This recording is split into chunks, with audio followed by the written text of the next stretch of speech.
ஓம் ஸ்ரீ வராகி தாயே போற்றி போற்றி. என் அன்பு தனுசு ராசிக்கார பிள்ளைகளே, இந்த ஆடி மாதம் உங்களுக்கு எப்படிப்பட்ட மாதமாக இருக்கப் போகின்றது என்பதையும், இந்த மாதத்தில் நீங்கள் என்னென்ன ஏற்ற தாழ்வுகளை சந்திக்கப் போகிறீர்கள் என்பதையும் உங்கள் வராகியானவள் கணித்துவிட்டு வந்திருக்கிறேன்.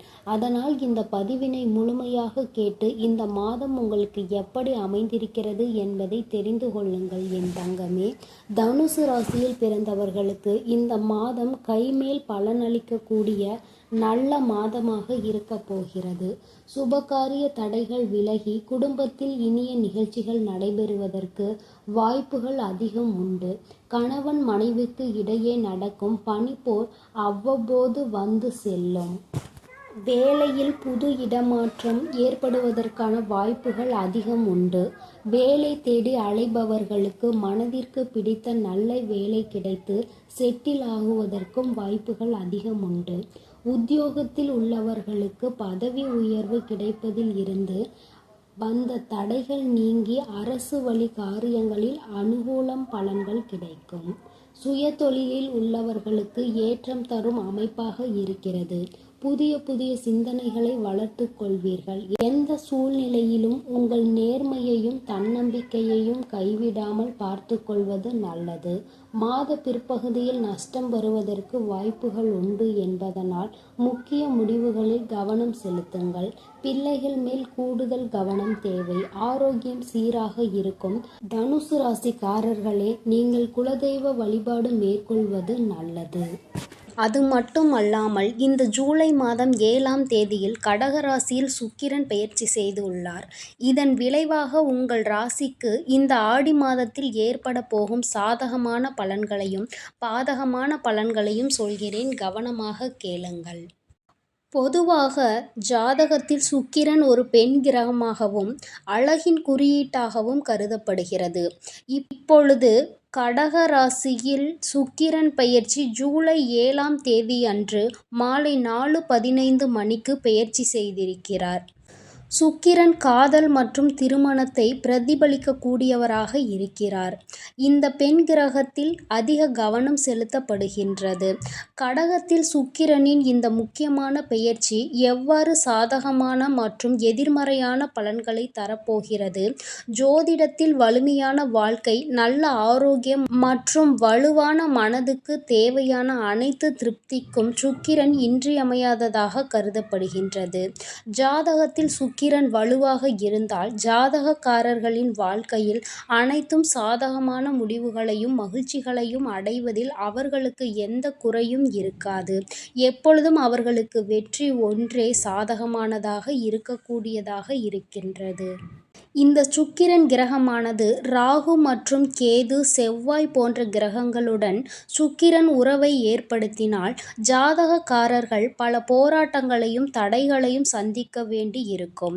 சுக்கிரன் செவ்வாயுடன் இணைந்திருந்தால் ஜாதகக்காரர்களுக்கு மனக்கிளர்ச்சி மற்றும் ஆக்ரோஷம் கூடும். இந்த கிரக பெயர்ச்சியின் போது சுக்கிரன் ராகு கேது போன்ற அசுப கிரகங்களுடன் இணைந்திருந்தால் ஜாதகருக்கு தோல் தொடர்பான பிரச்சனைகள், நல்ல தூக்கமின்மை மற்றும் அதிக வீக்கம் ஏற்படலாம். உடல்நல பிரச்சனைகள் போன்ற பிரச்சனைகளை சந்திக்க நேரிடலாம். இருப்பினும் சுக்கிரன் குரு போன்ற சுப கிரகத்துடன் இணைந்திருந்தால் ஜாதகக்காரர்களுக்கு வணிகம், வர்த்தகம், அதிக பணம் வாங்குதல் மற்றும் அதிக பணம் சம்பாதிப்பது ஆகியவற்றில் சாதகமான பலன்கள் இரட்டிப்பாக கிடைக்கும். இதுவே சுக்கிரனின் பொதுவான பலன்களாக இருக்கின்றது. தனுசு ராசிக்காரர்களுக்கு சுக்கிரன் 6 மற்றும் 11ஆம் வீட்டிற்கு அதிபதியாக இருக்கிறார். இப்போது உங்கள் 8ஆம் வீட்டில் பெயர்ச்சி செய்திருக்கிறார். இந்த காலகட்டத்தில் அதிர்ஷ்டம் உங்களுக்கு சாதகமாக இருக்காது. உங்கள் மேலதிகாரிகளிடம் இருந்து சில பிரச்சனைகளை நீங்கள் சந்திக்க நேரிடலாம். மற்றும் நீங்கள் செய்ய நினைத்த அனைத்து விஷயங்களிலும் தடைகள் அதிகமாகவே இருக்கும். நீங்கள் செய்த அனைத்து கடின உழைப்பிற்கும் சரியான பாராட்டு மற்றும் மரியாதை கிடைக்காமல் போகலாம். இந்த காலகட்டத்தில் உங்கள் வணிகம் குறைந்த சுயவிவரமாக இருக்கும் மற்றும் நீங்கள் நஷ்டத்தை சந்திக்க அதிக வாய்ப்பு இருக்கின்றது. நீங்கள் அதிக செலவுகளை சுமக்க வேண்டி இருக்கும். இது உங்களை தொந்தரவு செய்வதாக கூட நீங்கள் உணரலாம் மற்றும் உங்களை ஏமாற்றுவதற்கான ஆட்கள் அதிகமாகவே இந்த காலகட்டத்தில் சுற்றி இருப்பார்கள். குடும்பத்தில் நிலவும் பிரச்சனைகள் காரணமாக உங்கள் வாழ்க்கை துணையுடன் வாக்குவாதம் அதிகம் ஏற்பட வாய்ப்பு உள்ளது. உங்கள் தாயின் ஆரோக்கியத்திற்காக நீங்கள் அதிக பணம் செலவழிக்க வேண்டியும் இருக்கும். தனுசு ராசிக்காரர்களே, குரு கிரகத்திற்கு இந்த நேரத்தில் யாகம் நடத்தி வந்தால் உங்களுக்கு ஏற்பட இருக்கும் தீமைகள் அனைத்தும் படிப்படியாக குறைந்து நன்மைகளாக மாறும். என் அன்பு பிள்ளையே, அது மட்டுமின்றி இந்த ஜூலை 11ஆம் தேதியில் கடக ராசியில் சுக்கிரம் உதயம் ஏற்பட்டுள்ளது. இதனால் 12 ராசிக்காரர்களுக்கும் தாக்கம் ஏற்பட்டுள்ளது. உங்கள் ராசிக்கு என்ன பலன்கள் உள்ளது என சொல்கிறேன், கவனமாக கேளுங்கள். பெண்பால் கிரகமான சுக்கிரன் ஜூலை 11 இரவு 7:59 மணிக்கு கடகராசியில் உதயமாகி இருக்கிறார். சுக்கிரன் வளர்ச்சியால் ஜாதகக்காரர்களுக்கு பொதுவாக சுப மற்றும் மகிழ்ச்சியான விஷயங்கள் நடக்க உள்ளன மற்றும் திருமணம் போன்ற சுப பலன்கள் கிடைக்கும். கடகராசியில் சுக்கிரன் உதயமானது காதல் வகையில் ராசிக்காரர்களுக்கு நல்ல காலம் அமைவதை குறிக்கின்றது. தனுசு ராசிக்காரர்களுக்கு சுக்கிரன் 6 மற்றும் 11ஆம் வீட்டிற்கு அதிபதியாக இருக்கின்றார். இப்போது உங்களின் 8ஆம் வீட்டில் உதித்திருக்கின்றார். கடக ராசியில் சுக்கிரன் உதயம் எதிர்பாராத லாபமும் கடன்கள் மூலமும் பண ஆதாயமும் உங்களுக்கு உண்டாகும். பணியிடத்தில் அதிக அழுத்தத்தையும் சக ஊழியர்களுடன் சில பிரச்சனைகளையும் நீங்கள் சந்திக்க நேரிடலாம். உங்கள் பங்குகள் போன்றவற்றின் மூலம் எதிர்பாராத லாபத்தை பெற நேரிடலாம். இருப்பினும் சாதாரண வியாபாரத்தில் அதிக லாபம் கிடைக்காது. உங்களுக்கு அதிக பணம் தேவைப்படும். எனவே நீங்கள் கடனை தேர்வு செய்யலாம். உங்கள் துணையுடன் நீங்கள் மகிழ்ச்சியாக இருக்க முடியாமல் போகலாம். இது மன அழுத்தத்தை உங்களுக்கு ஏற்படுத்தலாம். இந்த காலகட்டத்தில் காய்ச்சல் போன்றவை ஏற்பட வாய்ப்பு உள்ளது.